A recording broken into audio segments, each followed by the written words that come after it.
or it's still in the pipeline. We're hoping that most of them, or at least some of them, will succeed where they failed. So let me just conclude by giving you the bottom line.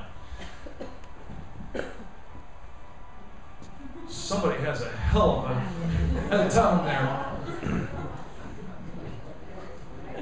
This is, in fact, I would argue, communism with a god. I think most of you are of an age where you actually remember when communism was abroad in the land and was trying to destroy us from within as well as from outside. Well, it turns out the Soviets taught the Islamists a lot of what they know about how to run successful influence operations. In fact, if you map what the Islamists are doing today, it looks a lot like what the Soviets were doing, only more so. We are failing utterly to recognize this enemy, thanks in no small measure to what the military calls information dominance that is being exercised by them at every level. And I think as a result, the Constitution and its freedoms and our way of life are really at risk from this stealth jihad arising from the efforts of the Sharia adherent brotherhood and their friends. So what do we do about it? Well, I think first of all, we've got to get squared away on what this paradigm really is. We're endlessly told these people are just practicing their faith, and we're big on religious tolerance, right? So we must do nothing about it. In fact, we must protect it. I would submit to you that actually, if you get this right, Sharia is about power, not about faith. Yep. Who will have it, how they will exercise it, and to whose detriment. If that's the case, then since it is absolutely, indisputably at odds with our Constitution, God makes laws under Sharia, not men. Constitutional republics are not operative under Sharia. A lot of people don't have rights, notably women, to speak of, or homosexuals, or apostates, or Jews, under Sharia. For these reasons, it should be considered seditious and prosecuted, not protected. You are all here, in part, because you're already doing this. And thank God for the Phyllis Schlaflys and Joan and Donna and all of you who are trying to organize, because there really is strength in numbers, and we're up against numbers. We've got to defeat the Muslim Brotherhood. At the moment, the Obama administration is actually reaching out to these guys, engaging with them, legitimating them, both abroad and here. I believe that a key part of the antidote to this problem are Muslims who don't want to live under Sharia any more than the rest of us do, and not least Muslims who have left the faith. They're all, dead men walking and women walking under Sharia because they're apostates. But they are natural allies. They are very, very thoughtful about what we're up against. And then not least, I really want to say again, I pray that we will have state legislators around this country who are doing as Paul is doing to help prevent not just Sharia, and this is really an important point, but any foreign laws that are inconsistent with our Constitution and state public policy from being used in our courts. And one of the reasons why this is so important is because everywhere this legislation is being taken up, it becomes a teachable moment. Not just for the state legislatures, but for their constituents, for our country. Because you start having people learn about what I've just showed you. And until such time as they are successful in imposing Sharia blasphemy laws, I hope we'll continue to be able to have this kind of conversation and enlist your help in keeping America Sharia free. With that, I'd be happy to, if we have any time, to take any questions. Please. Thank you very much.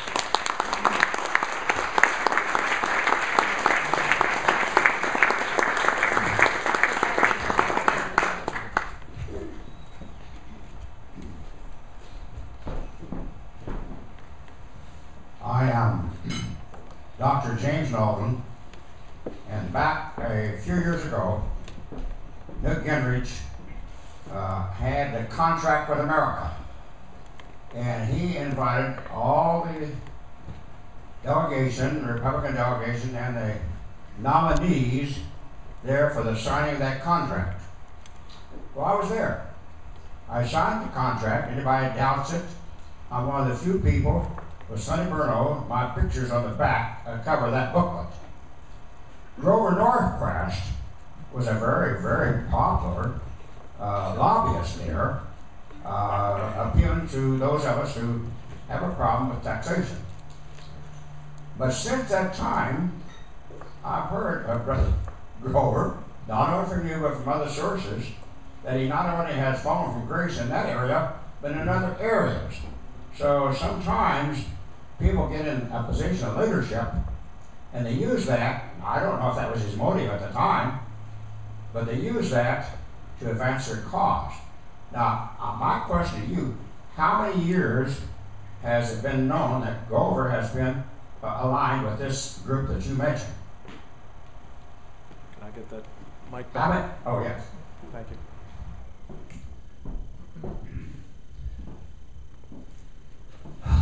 Well, I could go on and on about this, so I'll try to be very brief.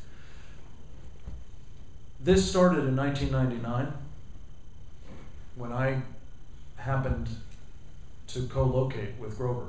I saw it beginning to play out. The fellow that was on the left, as I mentioned, Abdurrahman Al-Amoudi, provided at least $20,000 in seed money and assigned his right-hand man to be the executive director of that organization, the Islamic Free Market Institute. I made it my purpose to try, when I learned of it, to spread the warning to other people in the conservative movement. I was telling Phyllis earlier this evening about a conversation I had with Paul Weyrich. I don't know how many of you remember Paul, but he was one of the great leaders of our team until he passed away. Paul got it immediately and wanted me to warn others, and I have been trying to do so ever since. So this has been known, certainly initially. I tried to do it privately, and then starting about 2003, when that didn't work out, I've been telling people about it publicly.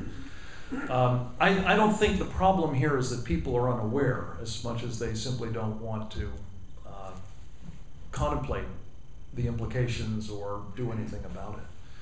And I have to say, this is a hard thing, because as you know, if you know anything about Grover, he has become quite a formidable advocate on keeping taxes low.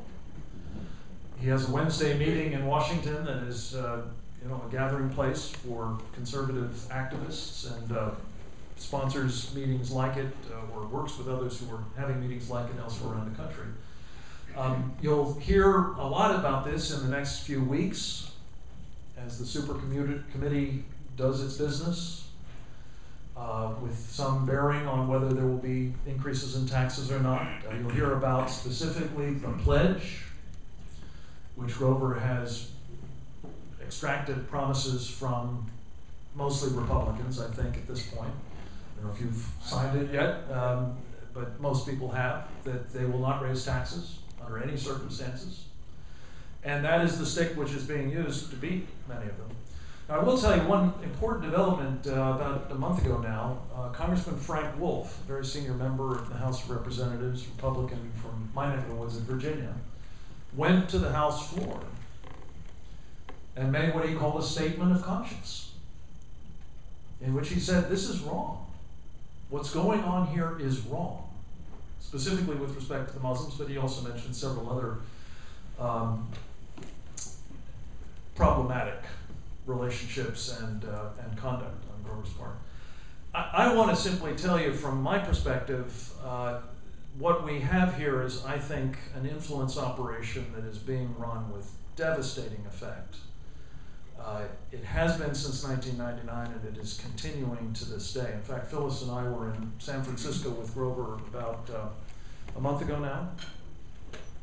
He left that meeting to go, this was a conservative conclave, he left that meeting early to go headline a conference in Dearborn, Michigan, which, as you may know, is now pretty much behind enemy lines. Mm-hmm. The meeting was convened by what I think of as the red-green axis. John Conyers of Michigan was one of the keynoters. The American Civil Liberties Union. John Podesta's and George Soros's Center for American Progress, and the Council on American Islamic Relations and a number of other Islamist organizations. And in the course of that meeting, he actually announced that he was using his access to at least one senator, and I assume it applies to others as well, to run influence operations. He would talk about his agenda, presumably on taxes, and then he would encourage them to get together with his Muslim team. This is exemplary. It's not the only problem, but it is exemplary of how influence operations are run and how they can have a toxic effect. And to the extent that you guys have influence with the conservative community, the movement, the leadership, the Republican Party, I just would urge you to express concern about this as well, because I think only if we do so will there be any hope of taking corrective action.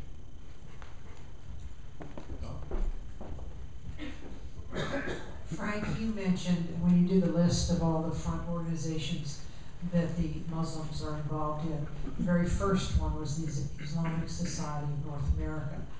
And I don't know if you know, but the head, the state U.S. head of this, and a very big player on the international scene, was the imam here in St. Louis of the mosque on Weedman Road. And in the capacity of that, with the FBI, much of the FBI have gone out to his mosque to have these sessions of sensitivity. Would you speak to that, please? Yeah.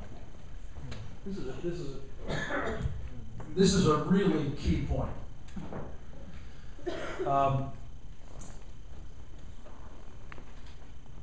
We are clearly being encouraged to reach out to the Muslim community. And as I said, I think that's absolutely right.